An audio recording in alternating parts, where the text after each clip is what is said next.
ਸਤਿ ਸ਼੍ਰੀ ਅਕਾਲ। ਤੁਸੀਂ ਜੁੜੇ ਹੋਏ ਹੋ ਪੰਜਾਬੀ ਰੇਡੀਓ USA ਦੇ ਨਾਲ ਤੇ ਮੈਂ ਹਾਂ ਪ੍ਰਵੀਨ ਸ਼ਰਮਾ। ਪੰਜਾਬ ਦੇ ਇੱਕ ਬਹੁਤ ਚਰਚਿਤ ਘੁਟਾਲੇ ਦੀ ਗੱਲ ਕਰਾਂਗੇ, ਜਿਹੜਾ ਕਿ ਪੰਜਾਬ ਦੀ ਅਫਸਰਸ਼ਾਹੀ ਦੇ ਨਾਲ ਰਿਲੇਟਡ ਬਹੁਤ ਵੱਡਾ ਘੁਟਾਲਾ ਕਿਹਾ ਜਾ ਸਕਦਾ। ਸਭ ਤੋਂ ਵੱਡਾ ਤਾਂ ਕਹਿਣਾ ਔਖਾ ਹੋਊਗਾ। ਪੰਜਾਬ ਦੇ ਉਹਨਾਂ ਲੋਕਾਂ ਦੇ ਬਾਰੇ ਗੱਲ ਕਰਾਂਗੇ ਜਿਨ੍ਹਾਂ ਨੇ ਖਾਧਾ ਪੰਜਾਬ ਦਾ, ਜਿਨ੍ਹਾਂ ਨੇ ਹੰਢਾਇਆ ਪੰਜਾਬ ਦਾ, ਹੁਕਮ ਪੰਜਾਬ 'ਚੋਂ ਵਜਾਏ, ਜਿਨ੍ਹਾਂ ਨੇ ਸਰਕਾਰੀ ਰਿਹਾਇਸ਼ਾਂ ਪੰਜਾਬ ਦੇ ਖਜ਼ਾਨੇ 'ਚੋਂ ਮਾਣੀਆਂ, ਸਰਕਾਰੀ ਤੇਲ, ਸਰਕਾਰੀ ਗੱਡੀਆਂ, ਸਾਰਾ ਕੁਝ ਸਰਕਾਰੀ, ਇੱਥੋਂ ਤੱਕ ਕਿ ਮਾਲੀ ਵੀ ਮਿਲਦਾ ਰਿਹਾ ਵਾ ਇਹਨਾਂ ਲੋਕਾਂ ਨੂੰ। ਪਰ ਇਹਨਾਂ ਬੇਸ਼ਰਮ, ਇਹਨਾਂ ਨੈਤਿਕਤਾ 'ਚੋਂ ਡਿੱਗੇ, ਇਹਨਾਂ ਐਥਿਕਸ ਤੌਰ 'ਤੇ ਘਟੀਆ ਬੰਦਿਆਂ ਨੇ ਪੰਜਾਬ ਦਾ ਖਾ ਕੇ, ਪੰਜਾਬ ਦਾ ਹੰਢਾ ਕੇ ਪੰਜਾਬ ਨਾਲ ਹੀ ਦਗਾ ਕੀਤਾ। ਇਹ ਉਹ ਲੋਕ ਨੇ ਜਿਨ੍ਹਾਂ ਨੇ ਪੰਜਾਬ ਦੇ ਖਜ਼ਾਨੇ 'ਚੋਂ ਤਨਖਾਹਾਂ ਤਾਂ ਲਈਆਂ, ਪਰ ਕਾਰੋਬਾਰ ਸੈੱਟ ਕੀਤੇ ਵਿਦੇਸ਼ਾਂ ਦੇ ਵਿੱਚ। ਹੁਣ ਇਸ ਗੱਲ ਦਾ ਖੁਲਾਸਾ ਹੋਇਆ ਕਿ ਇਸ ਵੇਲੇ ਪੰਜਾਬ ਦੀ ਬਿਊਰੋਕਰੇਸੀ ਦੇ ਵਿੱਚ, ਪੰਜਾਬ ਦੀ ਅਫਸਰਸ਼ਾਹੀ ਦੇ ਵਿੱਚ 150 ਦੇ ਕਰੀਬ ਮੁਲਾਜ਼ਮ ਅਫਸਰ ਜਿਹੜਾ ਕਿ ਕਿਸੇ ਨਾ ਕਿਸੇ ਤਰੀਕੇ ਰਾਹੀਂ ਵਿਦੇਸ਼ਾਂ ਦੇ ਵਿੱਚ ਸੈੱਟ ਹੋਇਆ। ਵਿਦੇਸ਼ਾਂ 'ਚ ਸੈੱਟ ਹੋਣਾ, ਜਾ ਕੇ ਵਸਣਾ ਮਾੜੀ ਗੱਲ ਨਹੀਂ ਹੈ। ਮਾੜਾ ਕੀ ਹੈ? ਪੰਜਾਬ ਦੀ ਜਨਤਾ ਦੇ ਨਾਲ ਧਰੋਹ ਕਰਨਾ, ਪੰਜਾਬ ਦੇ ਸਰਕਾਰੀ ਖਜ਼ਾਨੇ ਨਾਲ ਧਰੋਹ ਕਰਨਾ, ਪੰਜਾਬ ਦੇ ਵਿੱਚ ਫਰਜ਼ ਦੇ ਨਾਲ ਧਰੋਹ ਕਰਨਾ ਮਾੜਾ ਹੈ। ਅਸਲ ਦੇ ਵਿੱਚ ਗੱਲ ਕੀ ਹੈ ਕਿ ਕੁਝ ਸਰਕਾਰੀ ਮੁਲਾਜ਼ਮ ਇਹੋ ਜਿਹੇ ਆ ਜਿਹੜੇ ਕਿ ਪੰਜਾਬ 'ਚੋਂ ਤਨਖਾਹਾਂ ਲੈਂਦੇ ਨੇ, ਪੰਜਾਬ ਦਾ ਹੀ ਖਾਂਦੇ ਨੇ, ਪੰਜਾਬ ਦਾ ਹੀ ਹੰਢਾਉਂਦੇ ਨੇ, ਪਰ ਇਹਨਾਂ ਨੇ ਕਾਰੋਬਾਰ ਸੈੱਟ ਕਰ ਰੱਖੇ ਆ ਵਿਦੇਸ਼ਾਂ ਦੇ ਵਿੱਚ। ਇੱਥੋਂ ਤੱਕ ਕਿ ਕਈਆਂ ਨੇ ਨਾਗਰਿਕਤਾ ਲੈ ਰੱਖੀ ਹੈ। ਹੁਣ ਇੱਕ ਖੁਲਾਸਾ ਹੋਇਆ, 2015 ਦੇ ਵਿੱਚ ਵੀ ਹੋਇਆ ਸੀ ਖੁਲਾਸਾ, ਕਿ ਪੰਜਾਬ ਦੀ ਬਿਊਰੋਕਰੇਸੀ ਦੇ ਵਿੱਚੋਂ, ਪੰਜਾਬ ਦੀ ਅਫਸਰਸ਼ਾਹੀ ਦੇ ਵਿੱਚੋਂ 150 ਦੇ ਕਰੀਬ, ਜਿਨ੍ਹਾਂ 'ਚ ਪਟਵਾਰੀ, ਤਹਿਸੀਲਦਾਰ, ਕਲਰਕ, SDM, ਥਾਣੇਦਾਰ, DSP, IPS ਵੀ ਹੈ ਕਈ ਇਹਨਾਂ ਦੇ ਵਿੱਚੋਂ, ਜਿਹੜੇ ਕਿ ਬਾਹਰ ਸੈੱਟ ਹੋ ਗਏ ਆ। ਮਤਲਬ ਵਲਾਇਤ ਦੇ ਵਿੱਚ ਜਾ ਵਸੇ ਆ, ਅਤੇ ਇਹ ਇੱਧਰੋਂ ਵੀ ਲਾਹੇ ਲੈ ਰਹੇ ਨੇ ਅਤੇ ਉੱਧਰੋਂ ਵੀ ਲਾਹੇ ਲੈ ਰਹੇ ਨੇ। ਇਹਨਾਂ ਦੇ ਵਿੱਚ ਇੱਕ ਚੋਰ ਹੈ ਜਿਹੜਾ ਡਾਇਰੈਕਟਰ RK ਸਿੰਗਲਾ, ਜਿਹਨੂੰ ਸਰਕਾਰ ਨੇ ਬਰਖਾਸਤ ਵੀ ਕਰ ਦਿੱਤਾ ਸੀ। 2006 ਦੇ ਵਿੱਚ ਇਹਦੀ ਗੱਲ ਸਾਹਮਣੇ ਆਈ ਸੀਗੀ। 2006 ਦੇ ਵਿੱਚ ਚੋਰੀ ਛਿਪੇ ਬੰਦੇ ਨੇ ਕੈਨੇਡਾ ਦੀ PR ਲੈ ਲਈ ਸੀ। ਇਸੇ ਤਰ੍ਹਾਂ ਪਨਸਪ ਦੇ ਵਿੱਚ ਘੁਟਾਲਾ ਕਰਨ ਵਾਲਾ ਇੱਕ ਬੰਦਾ ਵਾ ਗੁਰਿੰਦਰ ਸਿੰਘ, ਇਹ ਵੀ ਕੇਸ ਦਰਜ ਹੋਣ ਤੋਂ ਬਾਅਦ ਵਿਦੇਸ਼ ਚਲਾ ਗਿਆ। ਕੁਝ ਸਮਾਂ ਪਹਿਲਾਂ ਮੋਹਾਲੀ ਦੇ ਪਿੰਡ ਕਿਸ਼ਨਗੜ੍ਹ ਦੇ ਸਤੀਸ਼ ਕੁਮਾਰ ਨੇ ਦੁਰਾਹਾ ਦੇ ਖੇਤੀ ਵਿਕਾਸ ਅਫਸਰ ਰਾਮਪਾਲ ਸਿੰਘ, ਇਹਦੇ ਖਿਲਾਫ ਸ਼ਿਕਾਇਤ ਕੀਤੀ ਸੀ ਸਰਕਾਰ ਨੂੰ ਕਿ ਇਹ ਬੰਦੇ ਕੋਲੇ ਦੋਹਰੀ ਨਾਗਰਿਕਤਾ ਵਾ। ਉਸ ਤੋਂ ਬਾਅਦ ਖੇਤੀ ਵਿਭਾਗ ਦੇ ਡਾਇਰੈਕਟਰ ਗੁਰਿੰਦਰ ਸਿੰਘ ਨੂੰ ਕਹਿਣਾ ਪਿਆ ਕਿ ਇਹਦੇ ਬਾਬਤ ਮਾਮਲੇ ਦੀ ਪੜਤਾਲ ਚੱਲ ਰਹੀ ਹੈ। ਇੱਥੋਂ ਤੱਕ ਕਿ ਇਹ ਪਤਾ ਲੱਗਦਾ ਕਿ ਸਾਰਾ ਕੁਝ ਹੋ ਸਕਦਾ ਕਿ ਰਲ ਮਿਲ ਕੇ ਕੀਤਾ ਜਾ ਰਿਹਾ ਹੋਵੇ। ਪੜਤਾਲ ਕਰੋ, ਕਿੱਡਾ ਕੰਮ ਹੈ। ਜੇ ਉਹਨੇ ਕੀਤਾ ਚੱਕ ਕੇ ਬਾਹਰ ਮਾਰੋ। ਜਿਹੜਾ ਬੰਦਾ ਪੰਜਾਬ ਹੀ ਛੱਡ ਗਿਆ ਡਿਊਟੀ 'ਤੇ ਹੁੰਦਾ ਹੋਇਆ, ਦੋਹਰੇ ਲਾਭ ਰਹਿ ਰਿਹਾ, ਜਿਹੜਾ ਬੰਦਾ ਮਹਿਕਮੇ ਹੀ ਛੱਡ ਗਿਆ, ਮਹਿਕਮੇ ਦੇ ਲਾਭ ਲੈ ਰਿਹਾ, ਉਹ ਤੋਂ ਲੈਣਾ ਕੀ ਹੈ ਤੁਸੀਂ? ਔਰ ਦੂਜੀ ਵੱਡੀ ਗੱਲ ਇਹ ਹੈ ਕਿ ਤਨਖਾਹ ਇੱਥੋਂ ਲੈਣੀ ਹੈ, ਟੈਕਸ ਭਰਨੇ ਵੱਡੇ ਮੁਲਕਾਂ, ਦੂਜੇ ਬਾਹਰਲੇ ਮੁਲਕਾਂ ਦੇ ਵਿੱਚ। ਇਹ ਪੰਜਾਬ ਨਾਲ ਕੀ ਗਦਾਰੀ ਨਹੀਂ ਹੈ? ਔਰ ਦੂਜੀ ਇਹਦੇ ਨਾਲ ਜਾਣਕਾਰੀ ਤੁਹਾਨੂੰ ਇਹ ਵੀ ਦੱਸ ਦਈਏ ਕਿ ਜਿਹੜੀ ਇਹ ਪੰਜਾਬ ਦੇ PCS ਨੇ, IS ਅਤੇ IPS, ਇਹ ਇਹਨਾਂ ਦੇ ਵਿੱਚੋਂ ਬਹੁਤ ਵੱਡੀ ਗਿਣਤੀ ਦੇ ਵਿੱਚ ਬਾਹਰ ਵਿਦੇਸ਼ਾਂ ਦੇ ਵਿੱਚ ਸੈੱਟ ਆ। ਹੁਣ ਦੇਖੋ, ਵਿਦੇਸ਼ਾਂ ਦੇ ਵਿੱਚ ਕਿਹੜਾ, ਇੱਕ ਪਾਸੇ ਤਾਂ ਕਹਿੰਦੇ ਨੇ ਕਿ ਤਨਖਾਹਾਂ ਬਹੁਤ ਥੋੜ੍ਹੀਆਂ ਨੇ। ਪੰਜਾਬ ਦੇ, ਤੁਹਾਡੀ ਜਾਣਕਾਰੀ ਲਈ ਦੱਸ ਦਿਆਂ ਕਿ ਪੰਜਾਬ ਦੇ ਵਿੱਚ ਜਿਹੜਾ ਇੱਕ IS ਆ, ਉਹਨੂੰ 2.25 ਲੱਖ ਰੁਪਏ ਵਾਂਗੂ ਤਨਖਾਹ ਮਿਲਦੀ ਹੈ। ਸਰਕਾਰੀ ਡਰਾਈਵਰ ਮਿਲਦਾ, ਗੱਡੀ ਮਿਲਦੀ ਆ, ਰਿਹਾਇਸ਼ ਮਿਲਦੀ ਆ, ਤੇਲ ਵੀ ਮਿਲਦਾ। ਔਰ ਤੜਕੇ ਜਦੋਂ ਉਹਨੇ ਜਾਣਾ ਹੁੰਦਾ ਸਵੇਰੇ ਉੱਠ ਕੇ ਡਿਊਟੀ 'ਤੇ, ਉਦੋਂ ਸਾਰਾ ਕੁਛ ਰੈਡੀ, ਕਾਰ ਨੂੰ ਸੈਲਫ ਵੱਜੀ ਹੁੰਦੀ ਆ, ਪਹਿਲਾਂ AC ਲੱਗਿਆ ਹੁੰਦਾ ਅਤੇ ਕਾਰ ਠੰਡੀ ਠਾਰ ਹੁੰਦੀ ਹੈ, ਅਤੇ ਇਸੇ ਤਰ੍ਹਾਂ ਦਫ਼ਤਰ ਫਿਰ ਬਾਅਦ ਦੇ ਵਿੱਚ ਉੱਥੇ ਜਾ ਕੇ PN ਮੌਜੂਦ ਹੁੰਦਾ, ਜਿਹੜਾ ਇਹਨਾਂ ਦੀ ਸਾਰਾ ਦਿਨ ਖਾਤਰਦਾਰੀ ਕਰਦਾ ਵਾ। ਅਤੇ ਪਰ ਇਹ ਲੋਕ, ਇਹਨਾਂ ਨੇ ਕੀ ਕੀਤਾ ਵਾ? ਦੋਹਰੀਆਂ ਨਾਗਰਿਕਤਾਂ ਲੈ ਕੇ ਰੱਖੀਆਂ ਇਹਨਾਂ ਦੇ ਵਿੱਚੋਂ ਕਈਆਂ ਨੇ, ਦੋਹਰੇ ਤਰ੍ਹਾਂ ਦੇ ਲਾਭ ਲੈ ਰੱਖੇ ਨੇ। ਇੱਧਰੋਂ ਪੈਸਾ ਜਿਹੜਾ ਭ੍ਰਿਸ਼ਟਾਚਾਰ ਦਾ, ਜਿਹੜਾ 2 ਨੰਬਰ ਦਾ ਪੈਸਾ ਵਾ, ਉਹ ਬਾਹਰਲੇ ਮੁਲਕਾਂ 'ਚ ਸੈੱਟ ਆ, ਉੱਥੇ ਉਸੇ ਪੈਸੇ ਦੀ ਇਨਵੈਸਟਮੈਂਟ ਆ। ਤੁਸੀਂ ਦੇਖੋ ਵੀ ਪੰਜਾਬ ਦੇ ਜਿਹੜੇ ਘੁਟਾਲੇ ਆ, ਖੇਤੀ ਦੇ ਸੰਦਾਂ ਦਾ ਘੁਟਾਲਾ, ਹਾਈਵੇ ਜ਼ਮੀਨ ਦਾ ਘੁਟਾਲਾ, ਪੰਜਾਬ ਦੇ ਜਿਹੜੇ ਬਹੁਤ ਚਰਚਿਤ ਘੁਟਾਲੇ ਆ, ਘੁਟਾਲੇ ਤਾਂ ਹਰ ਤਰ੍ਹਾਂ ਦੇ ਆ, ਬਹੁਤ ਹੈ। ਸਕਾਲਰਸ਼ਿਪ ਘੁਟਾਲਾ, ਤਕਨੀਕੀ ਸਿੱਖਿਆ ਦੇ ਵਿੱਚ ਜਿਹੜੀ ਭਰਤੀ ਕਰਨੀ ਸੀ ਉਹਦਾ ਘੁਟਾਲਾ, ਇਸ ਤੋਂ ਇਲਾਵਾ ਜਿਹੜੇ ਨਿਯੁਕਤੀਆਂ ਦਾ ਘੁਟਾਲਾ, ਸਿਹਤ ਮਹਿਕਮੇ ਦੇ ਵਿੱਚ ਘੁਟਾਲਾ, ਖੇਤੀਬਾੜੀ ਸੰਦਾਂ ਦਾ ਘੁਟਾਲਾ, ਹਾਈਵੇ, ਇਹਦੇ ਵਿੱਚ ਅਫਸਰਸ਼ਾਹੀ ਫਸਦੀ ਆ। ਔਰ ਪੋਪਲੀ, ਤੁਹਾਨੂੰ ਯਾਦ ਹੋਣਾ ਵਾ, ਜਿਹੜਾ ਪੋਪਲੀ ਜਿਹਦੇ ਘਰੋਂ ਸੋਨੇ ਦੀਆਂ ਇੱਟਾਂ ਮਿਲੀਆਂ ਸੀ। ਸੋਨੇ ਦੀਆਂ ਇੱਟਾਂ ਕਿੱਥੇ ਆਈਆਂ? ਸਾਡੇ ਮਾਤੜਾਂ ਦੇ ਘਰਾਂ 'ਚ ਤਾਂ ਹੈ ਨਹੀਂ, ਜ਼ਿਮੀਂਦਾਰਾਂ ਦੇ ਘਰਾਂ 'ਚ ਤਾਂ ਹੋਣੀਆਂ ਨਹੀਂ, ਨਾ ਕਿਰਤੀ ਮਜ਼ਦੂਰ ਦੇ ਘਰ ਦੇ ਵਿੱਚ ਆ, ਨਾ ਛੋਟੇ ਜਿਹੜਾ ਤੀਜੇ ਚੌਥੇ ਦਰਜੇ ਦਾ ਮੁਲਾਜ਼ਮ ਹੈ ਉਹਦੇ ਘਰ 'ਚ ਹੈ ਨਹੀਂ। ਇਹ ਸੋਨੇ ਦੀਆਂ ਇੱਟਾਂ ਇਹਨਾਂ ਦੇ ਘਰਾਂ 'ਚ ਆ। ਇਹ ਜਿਹੜੇ ਚਰਚਿਤ ਘੁਟਾਲੇ ਆ ਇਹਨਾਂ ਦੇ ਵਿੱਚ ਅਫਸਰਸ਼ਾਹੀ ਦਾ ਰੋਲ ਸਭ ਤੋਂ ਵੱਡਾ ਹੈ। ਔਰ ਤੁਹਾਨੂੰ ਪਤਾ ਹੈ ਕਿ ਪਿਛਲੇ ਦਿਨੀ ਪੰਜਾਬ ਦੇ ਘੁਟਾਲੇ ਦੇ ਵਿੱਚ ਇੱਕ ਅਫਸਰ ਦਾ ਨਾਂ ਆਉਂਦਾ ਸੀਗਾ ਤੇ ਉਹ ਜਾਂਚ ਨੂੰ ਹੀ ਰੋਕ ਦਿੱਤਾ ਗਿਆ। ਇਹ ਇੰਨੀ ਇੱਕ ਦੂਜੇ ਦੀ ਪਿੱਠ ਖੁਰਕਦੇ ਆ ਕਿ ਉਸ ਜਾਂਚ ਨੂੰ ਹੀ ਰੋਕ ਦਿੱਤਾ ਗਿਆ ਜਦੋਂ ਇਹਨਾਂ ਨੂੰ ਪਤਾ ਲੱਗਿਆ ਸੰਜਾਈ ਘੁਟਾਲੇ ਦੀਆਂ ਪਰਤਾਂ ਕਿਉਂ ਨਹੀਂ ਖੁੱਲੀਆਂ ਹਾਲੇ ਤੱਕ। ਉਹਦੇ 'ਚ ਅਫਸਰ ਫਸਦੇ ਆ, ਵੱਡੇ ਵੱਡੇ ਅਫਸਰ ਫਸਦੇ ਆ। ਸੋ ਖਾਣਾ ਪੰਜਾਬ ਦਾ, ਰਹਿਣਾ ਪੰਜਾਬ ਦੇ ਵਿੱਚ, ਤਨਖਾਹ ਪੰਜਾਬ ਦੇ ਖਜ਼ਾਨੇ 'ਚੋਂ, ਸਾਰਾ ਕੁਝ ਪੰਜਾਬ ਦਾ, ਪਰ ਕਾਰੋਬਾਰ ਸੈੱਟ ਕੀਤੇ ਵਿਦੇਸ਼ਾਂ ਦੇ ਵਿੱਚ। ਕਿੰਨੇ ਤੁਸੀਂ ਪਰਚੇ ਦੇਖੇ ਹੋਣੇ ਆ ਮਾਈਨਿੰਗ ਦੇ ਵਿੱਚ ਜਿੱਥੇ ਅਫਸਰ ਫਸੇ ਆ, ਕਿੰਨੇ ਪਰਚੇ ਦੇਖੇ ਹੋਣੇ ਆ ਡਰੱਗ ਦੇ ਜਿੱਥੇ ਅਫਸਰ ਫਸੇ ਆ। ਪਿਛਲੇ ਦਿਨੀ ਫਿਰੋਜ਼ਪੁਰ ਦਾ ਇੱਕ ਚਰਚਿਤ ਮਾਮਲਾ ਸੀ ਜਿੱਥੇ ਵੱਡੇ ਤੋਂ ਵੱਡਾ ਪੁਲਿਸ ਅਫਸਰ ਵੀ ਫਸਿਆ।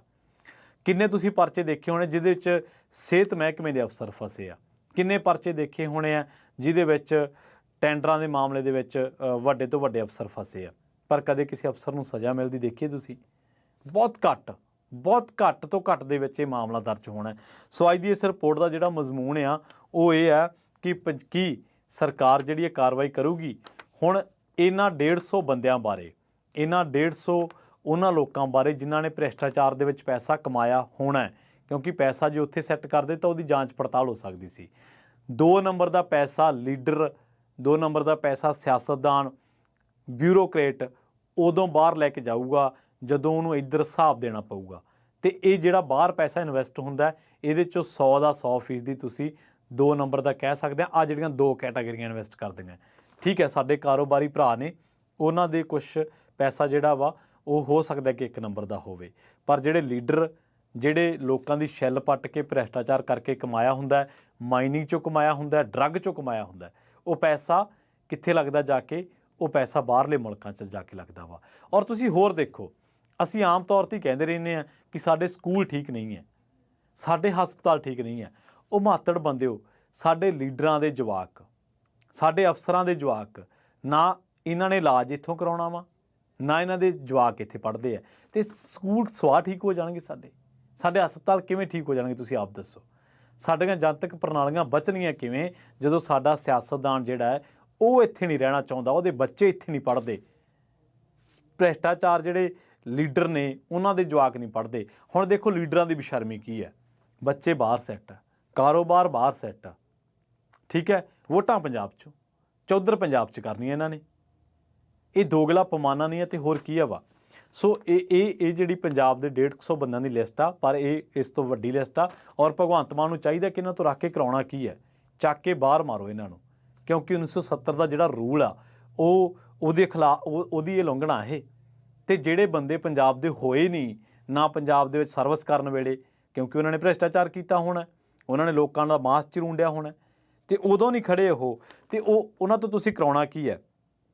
ਬਹੁਤੇ PCS IAS ਨੇ ਜਿਹੜੇ ਉਹ ਬਾਹਰ ਗੋਟੀਆਂ ਸੈੱਟ ਕਰੀ ਬੈਠੇ ਆ।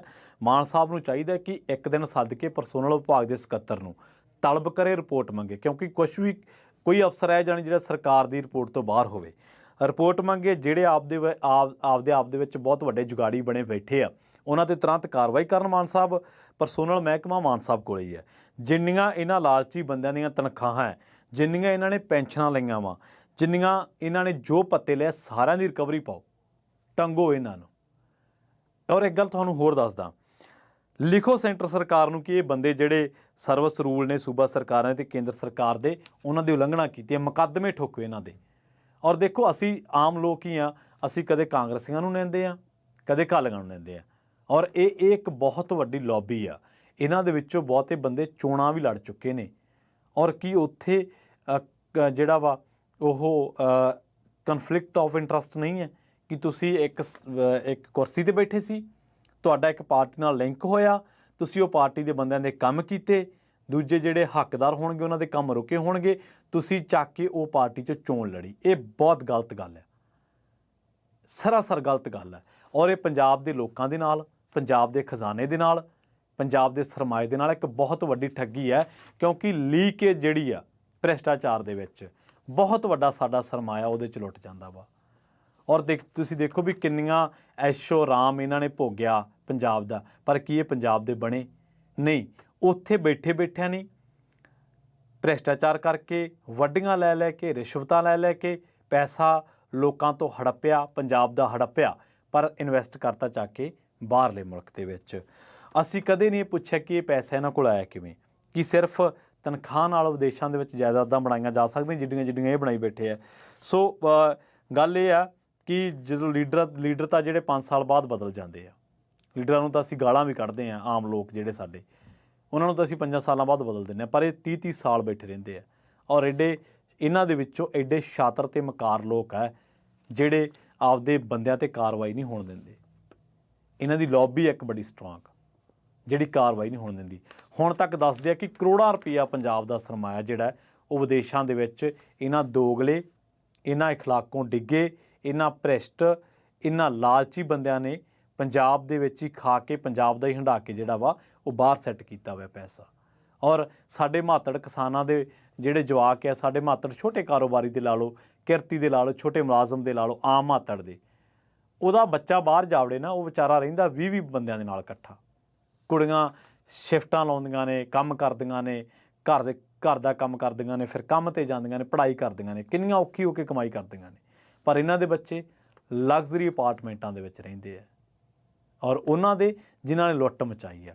ਇੱਥੇ ਪਹਿਲਾਂ ਵੀ ਪੰਜਾਬ ਦੇ ਸਿਆਸਤਦਾਨਾਂ ਨੇ ਬਾਹਰ ਬੱਚੇ ਸੈੱਟ ਕੀਤੇ ਆ। ਬਾਹਰ ਪੜ੍ਹਨਾ, ਬਾਹਰ ਆ ਕੇ ਵਸਣਾ ਮਾੜੀ ਗੱਲ ਨਹੀਂ ਹੈ, ਪਰ ਪੰਜਾਬ ਦੇ ਹਿੱਤਾਂ ਦੇ ਨਾਲ ਟਕਰਾ ਕਰਕੇ, ਪੰਜਾਬ ਦੇ ਖਜ਼ਾਨੇ 'ਚੋਂ ਪੈਸਾ ਲੈ ਕੇ, ਪੰਜਾਬ ਦੇ ਖਜ਼ਾਨੇ ਦੇ ਵਿੱਚ ਹੀ ਔਨ ਡਿਊਟੀ ਤਨਖਾਹ ਲੈ ਕੇ, ਭੱਤੇ ਲੈ ਕੇ, ਸਰਕਾਰੀ ਰਿਹਾਇਸ਼ਾਂ ਲੈ ਕੇ, ਔਰ ਉਹਦੇ ਨਾਲ ਬਾਹਰ ਕਾਰੋਬਾਰ ਸੈੱਟ ਕਰਨੇ ਬਹੁਤ ਮੰਦਭਾਗੀ ਹੈ, ਕਾਨੂੰਨ ਦੀ ਉਲੰਘਣਾ ਵੀ ਹੈ। ਸਰਕਾਰ ਨੂੰ ਇਹਨਾਂ 'ਤੇ ਕਾਰਵਾਈ ਕਰਨੀ ਚਾਹੀਦੀ ਹੈ।